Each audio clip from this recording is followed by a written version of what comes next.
क्या बा?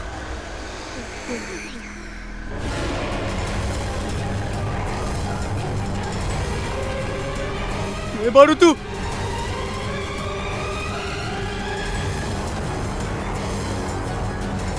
क्या बारू तू?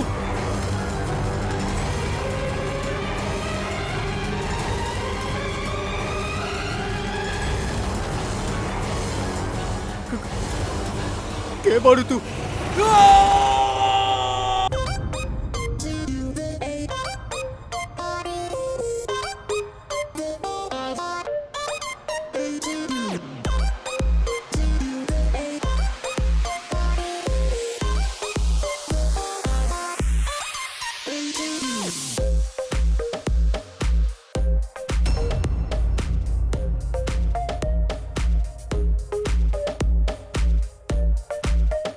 अबे आनंद। हाँ? आनंद, अरे का भाई यार? कुछ नहीं। काहे ऐसे मुंह लटका के बैठल बा? कुछ ना भाई। अरे तू चला ना चल जाए। अरे नहीं यार, तू एंजॉय कर ना भाई। बाकी का भाई यार? अरे बस।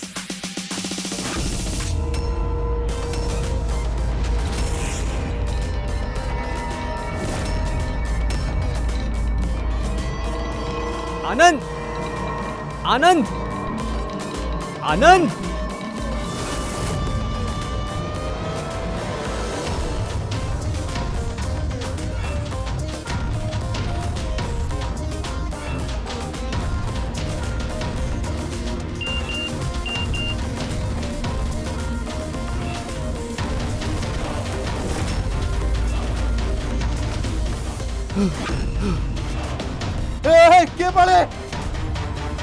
के बड़े सामने आवा हट बंद करा। के बड़ा का चाहत बड़ा सामने आवा। आनंद, व्हाट्स रॉन्ग विद यू? केकरा से बात कर रहल बड़ा? एक सेकंड आनंद, आनंद का भाई बताओ। अरे एक सेकंड आराम से। Leave me alone. जा।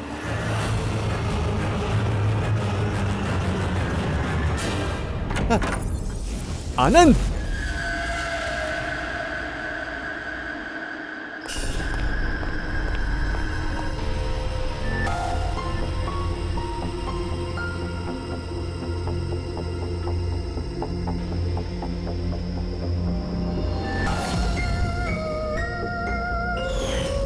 आनंद।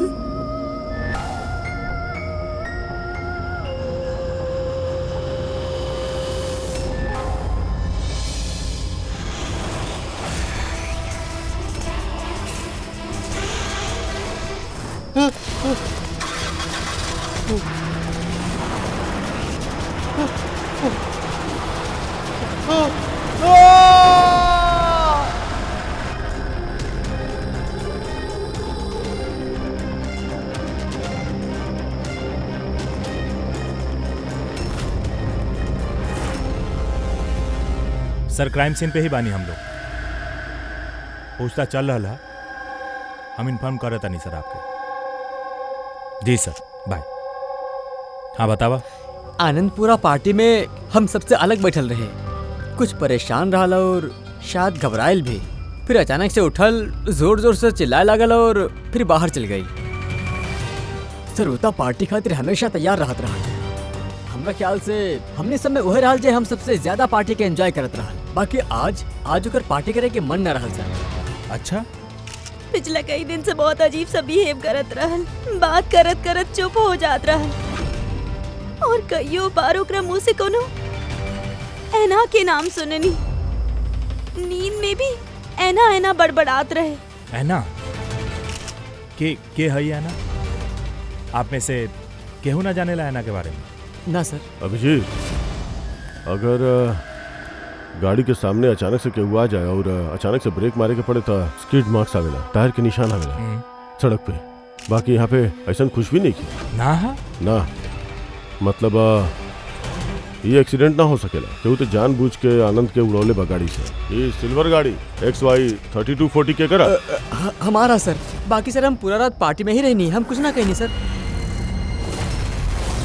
गाड़ी के चाबी कहाँ बा? हमारा पास है। लावा। चाबी तो एकरा पास रहल त गाड़ी के चलावत रहल। गाड़ी आनंद के उड़ा के वहाँ दूर जाके खड़ा हो गया। दरवाजे से घूमे को निशान नहीं किया। कि जितना लोग यहाँ बाड़े ना, इनमें से कोई तो झूठ बोल रहा। सबके ब्यूरो लेके चला जाए। राजीव तोहार दोस्त लोगन के कहल बा कि आनंद के अचानक पार्टी छोड़ गईला के बाद तू भी अचानक गायब हो गईला पार्टी से। काहे? हम हाँ सर, याद आई, हम वॉशरूम गए रहनी। एक्चुअली कल कुछ ज्यादा ही पी ले रहनी तो अचानक वही बखत तो के बाथरूम जाए के जरूरत पड़ गई। हाँ? कमाल बा। हमारे यकीन करी सर, हम भला काहे मारब आनंद के, और वो आपन ही गाड़ी से। तो फिर तोहार गाड़ी के चाबी कातिल के हाथ कैसे लग गयल? हाँ? पता ना सर। राजीव के कार के स्टीयरिंग व्हील से तोहार उंगली के निशान मिलल बा। अगर तू गाड़ी ना चलावत रहला तो तोहार उंगली के निशान स्टीयरिंग व्हील पे कैसे? राजीव अपन कार ठीक से पार्क ना कैले रहे तो हमें होकर कार के थोड़ा आगे सरका के जगह बनेले रहनी। काहे कि सर वो काफी पीले रहे। तो तू अपन काम कैला के बाद गाड़ी के चाबी तुरंत ओकरा वापस कर देला? हाँ? हाँ सर, ओकरे बाद हम चाबी राजीव के दे देले रही। आनंद से जलत रहला तो दिया तोहार गर्लफ्रेंड रहल जौना के आनंद छीन लेहलस। यही से धमकी देले रहला तू ओके की पछताई बा, भारी पड़ी। काहे? सर वो तो हम यूं ही गुस्सा में कह देले रहनी। सर ये बात एकदम सच है कि हम आनंद के एकदम पसंद ना करत रहनी। बाकी एकर मतलब ई नहीं है कि हम ओकर मर्डर कर देब। वो पार्टी के दिन में झगड़ा भल रहे ना तोहार? झगड़ा ना रहलो, कपल्स के बीच कहा सुनी होती रहे ले। और हमके लागत रहे कि आनंद हमरा से कुछ छुपा रहल बा, और ये एना के बारे में भी हम कुछ जाने चाहत रहनी कि कहीं ओकर एना के साथ अफेयर तो ना चल रहल बा। ऐसा काहे लगल तारा के? हम बताई नहीं ना कि बहुत दिन से वो बहुत अजीब बिहेव करत रहल। कबो भी ऑफिस से छुट्टी ले लेत रहल। और हाँ, कुछ दिन पहले एगो बैग में बहुत सारा कैश लेके कहीं जात रहल। हम पूछनी कि कहाँ जा रहल बड़ा, कहाँ कर रहल बड़ा, इतना सारा पैसा कहाँ से आयल तारा पास? बाकी कौनो जवाब ना आयल। इतना सारा पैसा लेके आनंद जा कहाँ रहल होगी? तो केहू ओकरा ब्लैकमेल तो ना करत रहे? सर जौन दिन आनंद कैश से भरल बैग लेके बाहर निकलल रहे, ओ दिन ओकर फोन के लोकेशन के रिकॉर्ड बा हमनी के पास। है ना, बाड़ी के ही है ना, बाड़ी के ही। अभी भी पता लगावे के पड़ी कि आनंद वो रात के गैल कहाँ रहे। ये आनंद के पूरा कुंडली निकाला। सर ओ दिन आनंद ऐजा ही आयल रहे। इस जगह कुछ जानल पहचानल लगा था।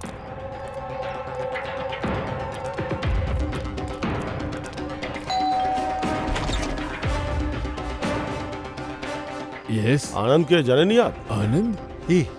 ई आनंद हम कोनो आनंद के ना जाने नी। एना यहाँ रहे ले? एनक आप? सीआईडी।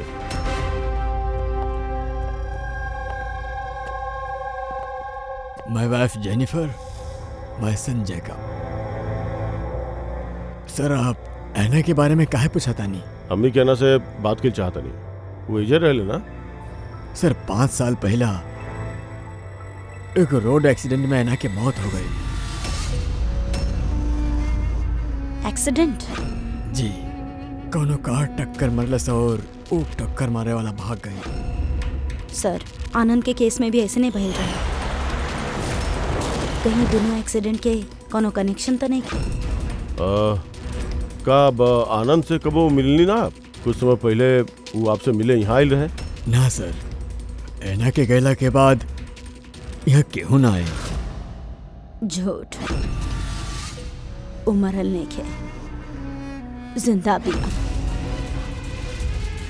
हमारा ना जिंदा बिया। रिलैक्स जेनी, रिलैक्स, चुप हो जाई।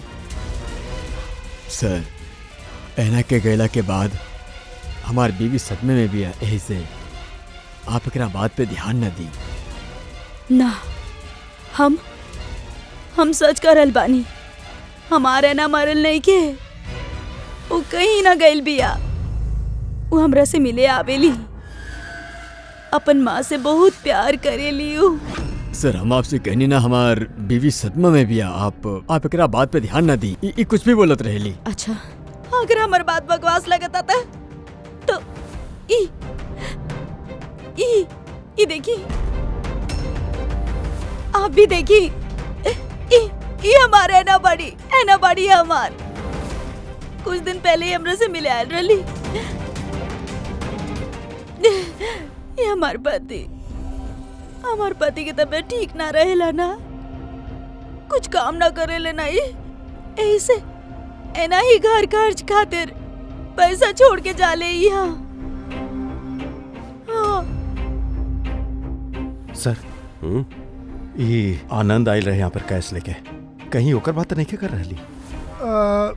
पैसा कोनो बैग में लायल रहे? नो सर, 2 बॉक्सेस में। दिखाएं। जी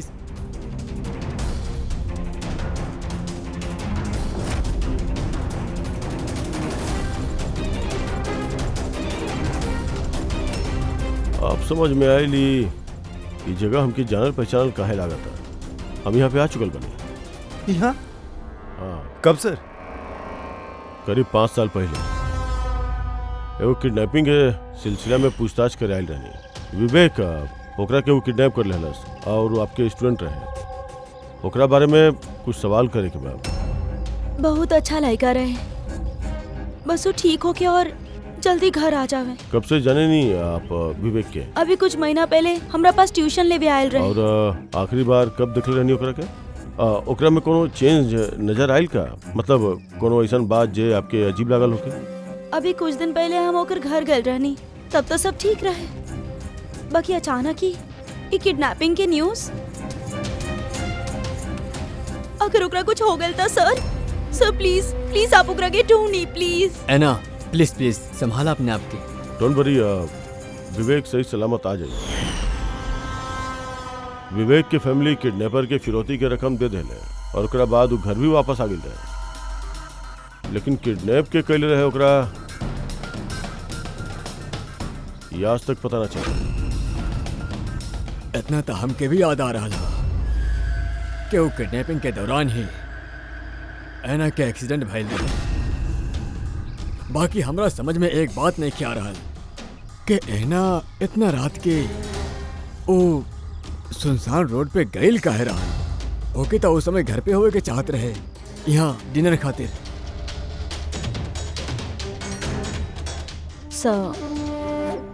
विवेक की किडनैपिंग और एना के एक्सीडेंट कोनो इत्तेफाक तो ना हो सकेला, जकरा सब लोग हिट एंड रन केस समझ रहल बाड़े। कहीं मर्डर तो नहीं खे। ये 5 साल पुराना हिट एंड रन केस के फिर से देखे की जरूरत है।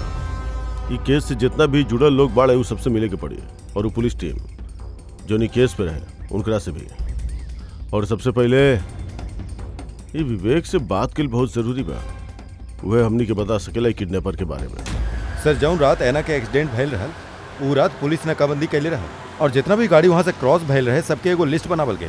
वही लिस्ट हमरा पास है सर। पहला नाम के करबा? सर पहला नाम है राकेश। हमके कुछ नहीं के मालूम सर, गाड़ी के तलाश ले और हमके जाय दे ले। और दूसरा नाम? दूसरा नाम है दुष्यंत सर। हम मुराद केहू के बिना देखनी। और तीसरा नाम क्या बा? तीसरा नाम है अशोक। सर 5 साल पहले पुलिस पूछताछ कर चुकल बा और आप आज वही सवाल हमरा से पूछ रहल बाड़े। जौन पूछल गइल ओकर जवाब दा। सर वो एरिया में हमार गाड़ी रहल, पुलिस के टीम आयल भी रहे चेक करे खातिर, बाकी कुछ मिलल नहीं खे। सर गाड़ी से एक्सीडेंट भइल ही ना, तो सबूत कहाँ से मिले? सर 5 साल पुराना केस है और ऐसन केस में सुराग मिलल बहुत मुश्किल होखेला। कोनो और नाम बा का लिस्ट में? हाँ सर, एक मिनट।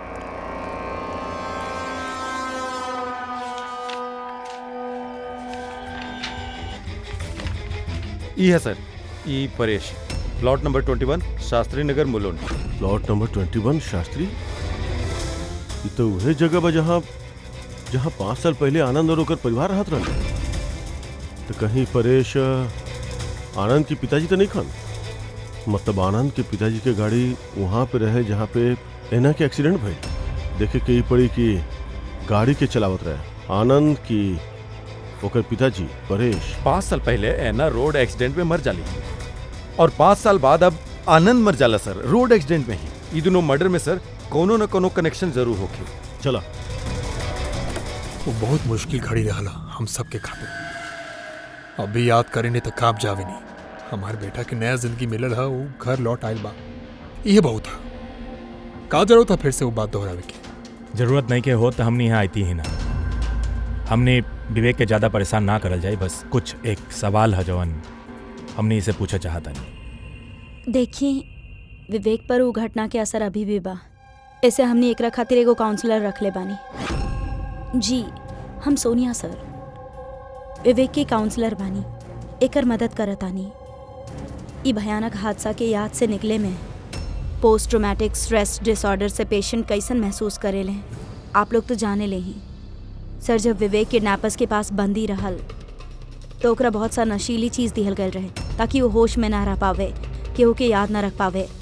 इन नशीली चीज़न से विवेक के दिमाग पे बहुत बुरा असर भइल बा सर। ऐसे अपन जिंदगी के उ दौर के बहुत सारा बात एकरा याद नहीं खे सर। तका विवेक के किडनैपर्स के बारे में कुछ भी याद नहीं खे। जी ना।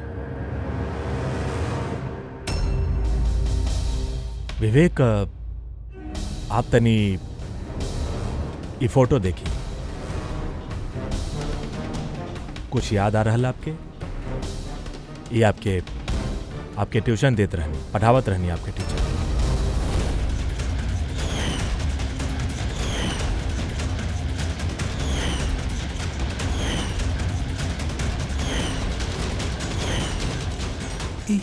हुआ रानी खिड़की के पास। खिड़की कहाँ पे? जहाँ हमके वो लोग बांध के रख ले रहा है। कहाँ पे बांध के रख ले रहल तो के विवेक? वो कौन सा जगह रहल विवेक? कहाँ पे रख ले रहल? कुछ याद करा? विवेक, हाँ, कहाँ पे? रिलैक्स विवेक, ज्यादा अपन दिमाग पे जोर मत डाला। So please, it's not good for him. Okay, relax Vivek, relax. ये विवेक के जहाँ पे कैद करके रख ले रहल वहाँ पे ऐना के मौजूदगी और ऐना के मौत एक्सीडेंट नहीं थे। वो किडनैपिंग से कुछ ना कुछ लेना देना बा एकर।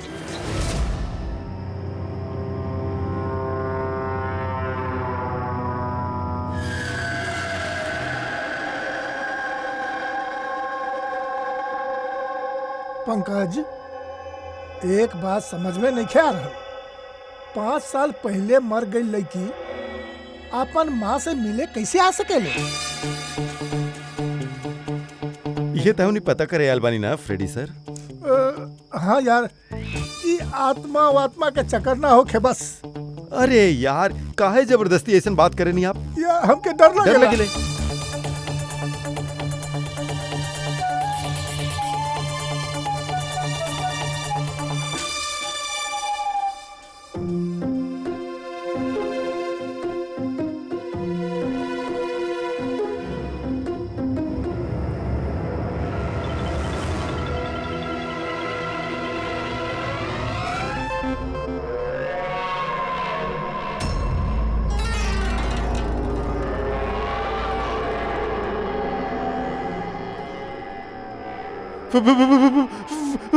फ्रेडी सर, एना क्या आत्मा? हाँ फ्रेडी सर, आप एक काम करी, आप आगे से जाई, हम पीछे से आवता नहीं, ठीक बा? अरे पंकज जी, आइब छोड़ा, चलल जाई तो साथ में चलल जाई।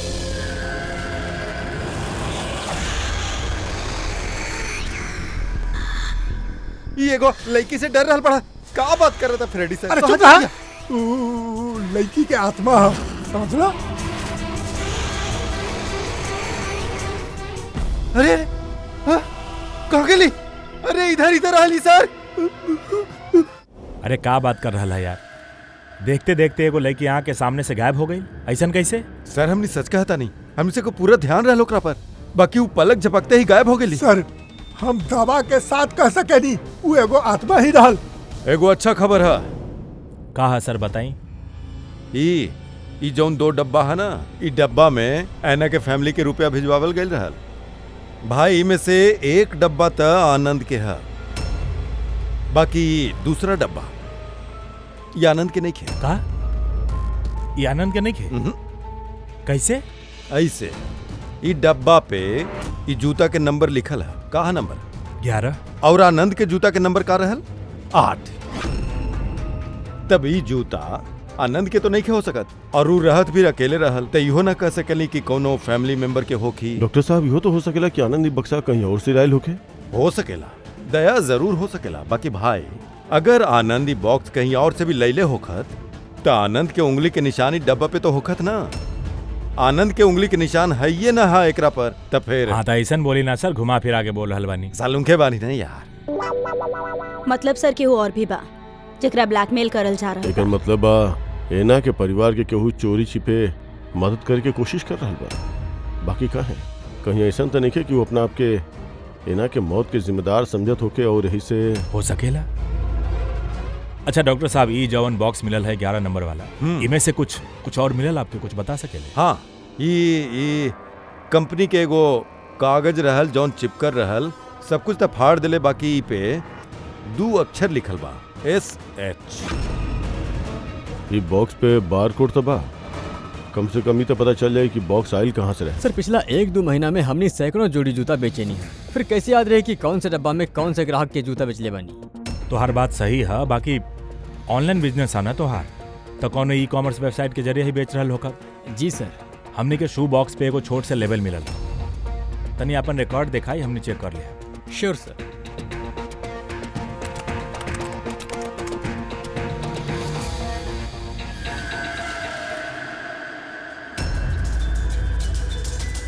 लेबल पे भी SH लिखल रहे। ई वो है आदमी तने के जेकर हमने के तलाश बा। एड्रेस भी तबाही में। चलो इस शेखर कुमार के इतिहास निकालल जाओ।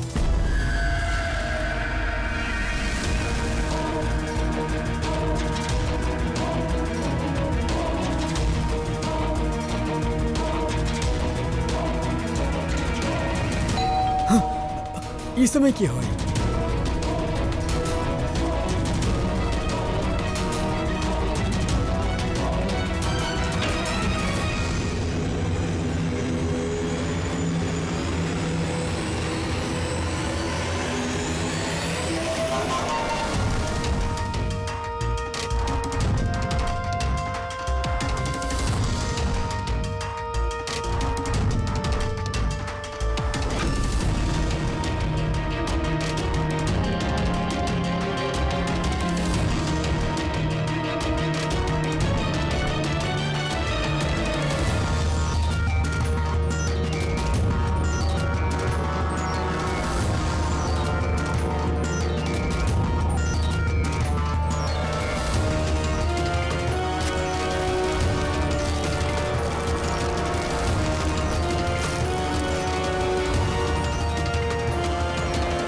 लव ऐना।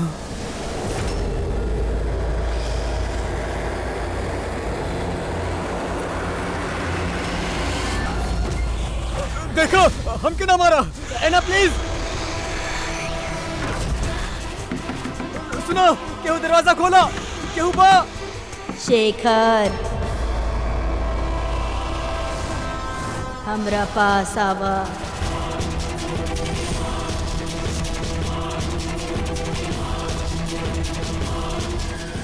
क्या बा?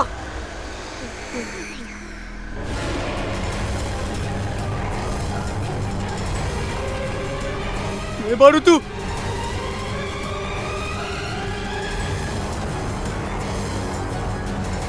क्या बारू तू?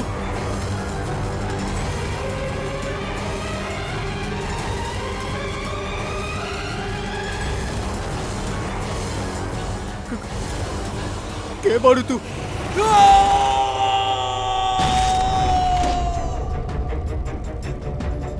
शेखर,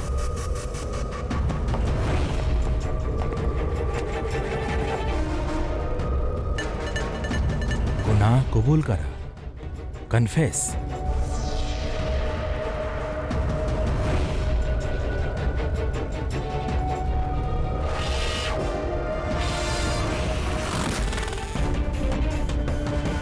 लव ऐना ये शेखर कहाँ है? सर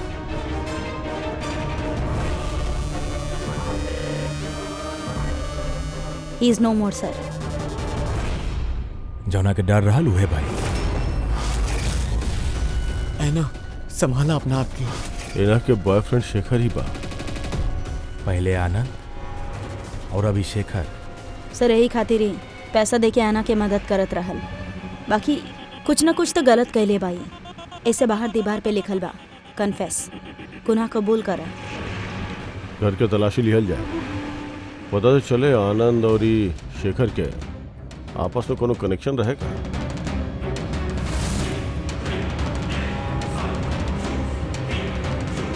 ये देखलस, ये आनंद और शेखर के फोटो दोनों एक साथ। सर सर ये देखिए, शेखर 5 साल पहले एगो लग्जरी कार खरीद ले रहल, ओकर पेपर्स, और एगो बहुते महंगा घर किराए पर ले रहल। सर ये देखिए।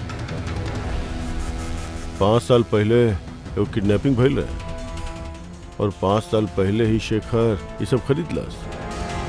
वो वक्त ही काफी गरीब रहे, पैसा वैसा रहे ही ना एकर पास, तो कहीं किडनैपिंग में ही शेखर भी तो मिलल ना रहे।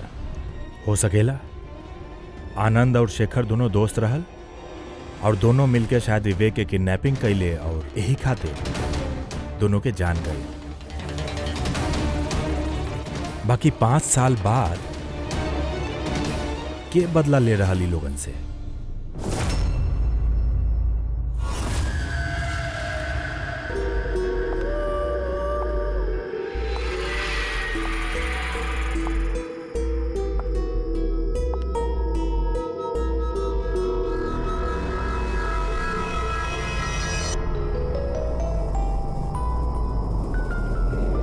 सर ये वो आत्मा है, लड़की के आत्मा।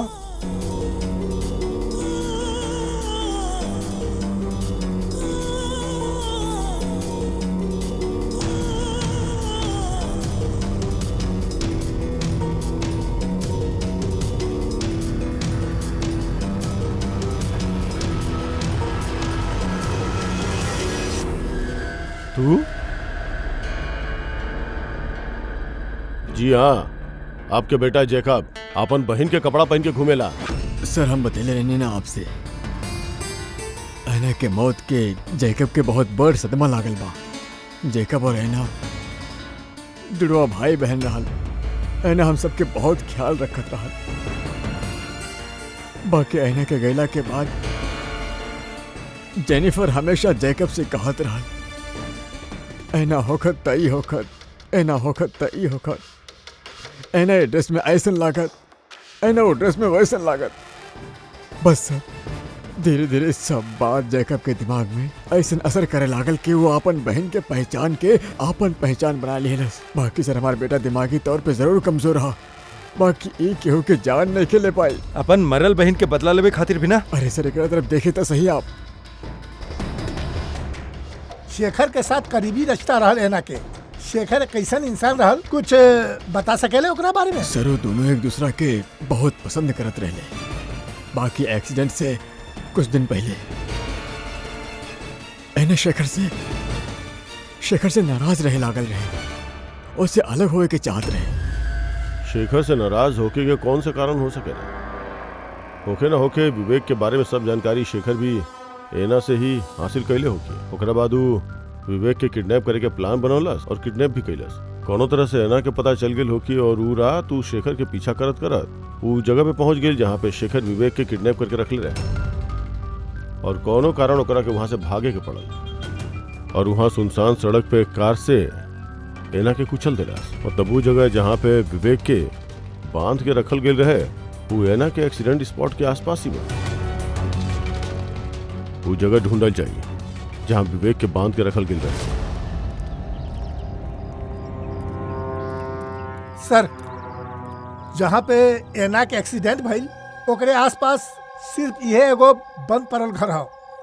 ये घर बंद पड़ल है सर, और आसपास खाली जंगल है। ठीक है, अंदर देखल जाए। आए आप लोग।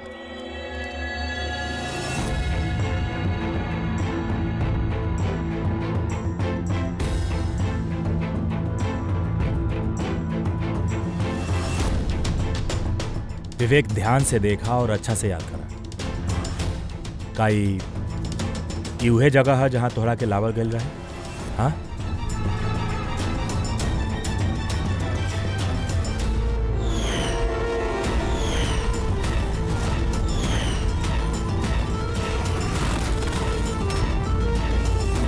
हाँ, ये वो जगह रहल। का ई दोनों रहले यहाँ पे? ये दोनों में से केहू तोरा किडनैप कैले रहले? नहीं के सर, वो लोग ऐसे मास्क पहनले रहल, खाली उनकर आंखें दिखाई देत रहल। और दूसरा आदमी जो रहल, और तीसरा के रहलो के देखलस तू? नहीं के, वो वहाँ दरवाजे के पास खड़ा रहे, बात करत रहल कौनो बारे में। का बात करते रहले, कुछ सुनला तू? हाँ विवेक, सोचा शायद कुछ याद आ जाए। Vivek, it's okay, relax relax sir, please. कोनो बात ना, रिलैक्स रिलैक्स रिलैक्स। ओके, आप लोग एकरा के बाहर ले जाइए, ठीक है? जा बेटा। वो तीसरा आदमी, मतलब शेखर और आनंद जैसा, वो तीसरा आदमी के जान के भी खतरा हो सकेला। इससे पहले कि खूनी ओकरा तक पहुंचे, हमने के पता लगावे के होगी कि तीसरा आदमी के है। सर, शेखर के फोन रिकॉर्ड से पता चलल बा कि पिछला कुछ दिन में एक नंबर पे कईयो कॉल कैले बा। केकरा फोन पे? सर, ट्रेस ना हो पाई, बर्नर फोन बा। सर, शेखर अपन फोन से सारा मैसेज डिलीट कर दिले, बाकी हमने रिकवर कर लेली सर। पहला मैसेज बा 5 साल पहले के राज केहू जान गईल बा, का करी?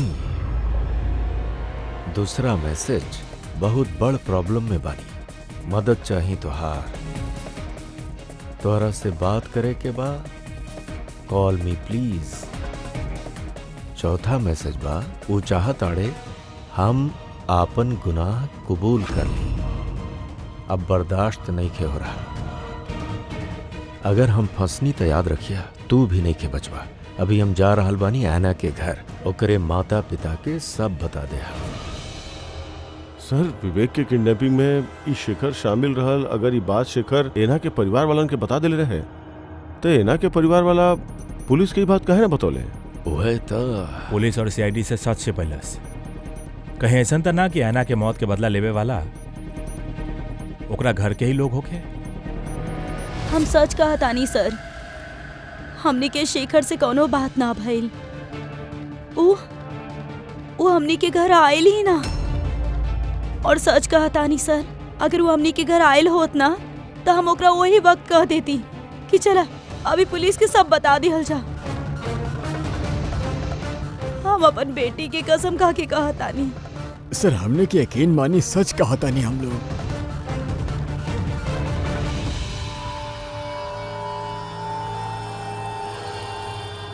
ठीक बा, आप लोग तनी वो कमरा में बैठी। पंकज,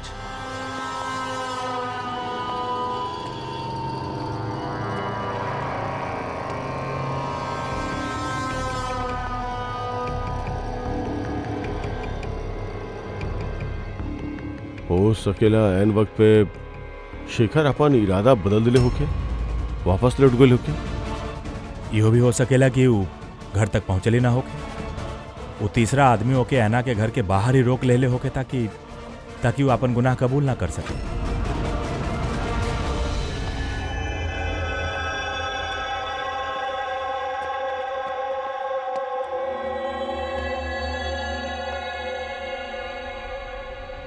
जेकब, तोहार गाड़ी तो बहुते सुंदर बा। तोरा के भी ऐना के तरह तैयार होके रात के बाहर जाए के शौक बना, घूमे जाला ना तू? देखा कुछ याद बा का? पिछला संडे के बाद बा, पिछला संडे रात के 12 बजे तू ऐसे ही तैयार होके बाहर गई रहला ना घूमे? जेकब, देखा घबरा मत, कुछ नो की तरह के हमने कुछ सवाल पूछब, ओकर जवाब दिया, ठीक है? ऊ रात तू कुछ देख ले रहला? कुछ अजीब से भइल होखे कि केहू रहल वहां पर? भैया जब हम घर वापस आवत रही नहीं ना तो हमने अपन घर के पास एगो कार देख ले रहनी और हम वहाँ पे ना 1 2 हाँ 2 लोग भी रहले। वो आपस में कुछ आर्ग्यूमेंट करते रहले, फाइटिंग करते रहले वो लोग। उ जौन 2 जन फाइटिंग करत रहले ओकर चेहरा देखला? ना ना ना। अच्छा उ जौन गाड़ी रहल उ गाड़ी के नंबर याद बता रखे? नो नो नो नो नो नो। अच्छा जायदा नंबर के अभी बताबा गाड़ी के शेप या कौन से गाड़ी रहल, कौन से कलर की गाड़ी रहल, कुछ याद बता रखे? कलर ओकर कलर ना सेम टू सेम हमरा कार जैसन रहल और ना खुलल जीप रहल, बहुत हाँ? अच्छी। हाँ सर ओपन रेड जीप रहल सर।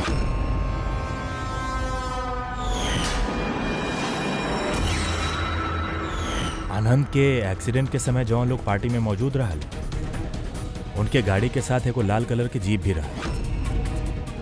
मतलब वो तीसरा किडनैपर अभिजीत आनंद और शेखर के हत्यारा वो भी पार्टी में मौजूद रहल।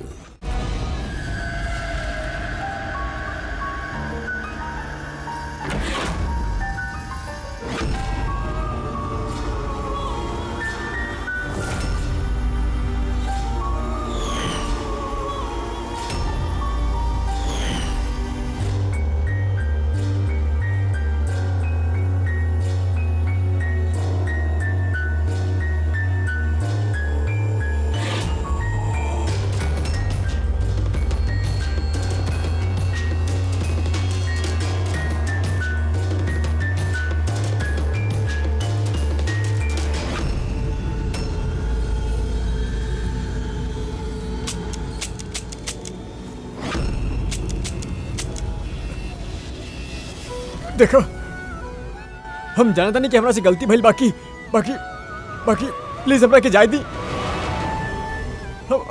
हमके माफ कर दी, हमके जाय दी यहाँ से। वो तो आनंद और शेखर कहले, हम कुछ भी ना कहले बानी। ए, ए, ए,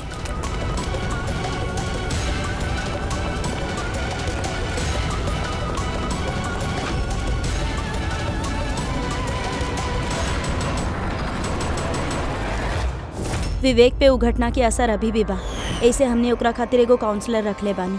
जी हम सोनिया, हम अपन फ्रेंड से मिलके वापस आवत रहनी, तबे हम देखने की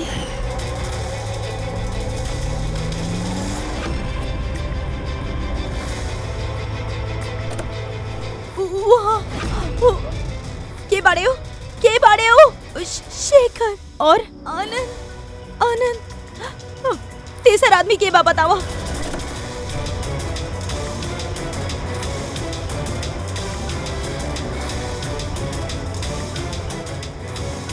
हेलो डैड, ओ दिन गाड़ी पापा ना हम चलावत रहनी, अनजान में ही सही हम जान ले लेनी होकर। हम पुलिस के सच बतावे के हिम्मत ना कर पैनी। सर हमके 1 हफ्ता में यूएस जाए के रहल पढ़ाई खातिर। अगर पुलिस केस बन जात तो हमार करियर बर्बाद हो जात। अपन करियर के फिक्र में तू एगो मासूम के मौत के साथ नाइंसाफी होए देलस। हम मानतानी सर, और ऐसा नहीं खे कि हमके पछतावा ना रहल। हमके एहसास रहल अपन गलती के। एक गिल्ट अंदर ही अंदर खायल जात रहे। 5 साल बाद जब हम वापस आईनी तो हम ऐना के फैमिली के ट्रैक कईनी और हमके पता चलल कि उनकर हालत बहुत खराब बा और ऐना की कातिल और विवेक के किडनैपर खुला घूम रहल पड़े। नफरत हो गई रहे हमके अपना आप से, कोसत रहनी हम अपना आप के। यही खातिर हम ही सब कईनी। 5 साल पहले हमसे जौन गलती भइल रहे ओके सुधारे खातिर, ऐना के इंसाफ दिलावे खातिर। फिर ऐना मरे से पहले आनंद और शेखर के नाम बता दे ले रहल हमके। उनके ट्रैक करे में हमके ज्यादा मुश्किल ना भइल। हम उनके ब्लैकमेल कईनी और उनसे ऐना की फैमिली के पैसा दिलवैनी ताकि उनकर मदद हो जाए। और उनके डरावत रहनी, धमकावत रहनी काहे कि हमके तेसर किडनैपर के नाम पता करे के रहे। काहे कि हम जानत रहनी कि वो दिन ऐना के पीछे 3 आदमी पड़ल रहले। 3 लोग ओकर पीछा करत रहले, हम देख ले रहनी सर। तो का बतौले वो दोनों? आनंद ओकरा ना जानत रहे सर, और शेखर इतना डरायल रहे वो आदमी से कि वो कुछ भी बतावे से मना कर देले रहे। यही खातिर हम विवेक के काउंसलर बन गए। नहीं हमके लागल शायद हम वो बच्चा से कुछ निकलवा पाई, बाकी खुद वो इतना सदमा में रहे कि ओके कुछ याद ना रहे। फिर मरे से पहले शेखर हमके सच्चाई बता देला कि विशाल वो तीसर किडनैपर रहल। विशाल मास्टरमाइंड रहल सर। विवेक के किडनैपिंग इस सब एक ही प्लान रहल। तेही खातिर कानून अपन हाथ में लेवे के फैसला कर लेलस तू। एना के इंसाफ दिलावे खातिर तू गलत रास्ता चुनले सोनी। और एक बार तो के अपन करियर के फिक्र भी नहीं है। कानून से केहू ना बच सकेला। जौन कुछ तू कैले बाड़ू ओकर सजा तो के भुगते के पड़ी।